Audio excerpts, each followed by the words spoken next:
what do people need to know when they're buying laptops? So there's two main laptops right now. There's the completely regular laptops that we're used to for the past 5 years maybe, and there's a new concept called the Ultrabook.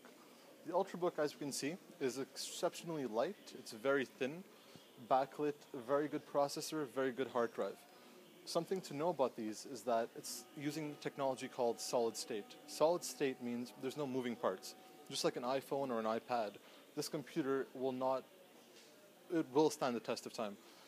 Deterioration won't happen. Read time is much faster. So for a student or anyone looking for something portable, it's significantly more lighter. That's one of the main things. Yeah.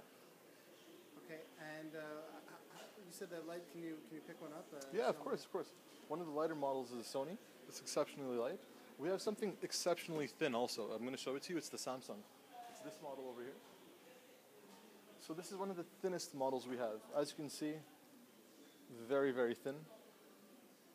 Exceptionally light, very fast. The starting time on this computer takes 9 seconds. From fully off to fully on, only 9 seconds. Compared to, maybe a minute or two for a regular computer. It's one of the best ones we have here. And what operating system is it? It's all using Windows 7, and in about 2 months, everything's going to update to Windows 8. So it's going to be even faster and even smoother. Yeah. And can you tell me a little bit about the upgrade to Windows 8? Mm-hmm. People who have been told switching to Windows 8 is easy. So it's pretty simple right now. Yeah. Anyone who purchases a laptop can actually get an upgrade for $15 to Windows 8. And it's just a few links. You subscribe to their email. Upon the release, they will actually get the email. And then they just have to follow the step-by-step process. They download it, and they get Windows 8. Now, something better about Windows 8 is there's no more start menu, and it integrates everything. It integrates your photos, your media, all into one. So if you have a tablet, if you have a computer, if you have an Xbox, everything is just put together. But people who are Windows users know that upgrading from one operating system to the other is always a big headache. Mm-hmm. How do you know that this is actually going to work properly? It's very similar to the upgrade from Vista to 7. They had done this for students. It was about a $40 upgrade. It's very, very simple. You just click next a few times. It downloads on its own, and the setup is very easy. Yeah. And there's a lot of things to consider when you're buying a laptop. There's a lot of specs on the Future Shop website. Right. What are the ones that are most important? Very important is the processor. There's two types, Intel and AMD. The RAM, generally now you want to go for something that's 6 gigs. And hard drive is not that important anymore. And graphic card. This is more for the gamers or people who enjoy videos. If not, processor, like I was saying, and the RAM are two most important things. And are there any brands people that are better than others? Any brands Samsung is definitely a brand to go for. It's the only one that offers a matte screen. I don't know if we can tell on this model, the resolution and the screen is not glossy. Over here it's glossy, so it avoids reflections, it avoids strain on the eye, produces much better and crisper colors, as you can tell. And Samsung is the only one to do it. They also are very aggressive, so bang for your buck, Samsung is the one to go for right now. Are there any brands people should stay away from?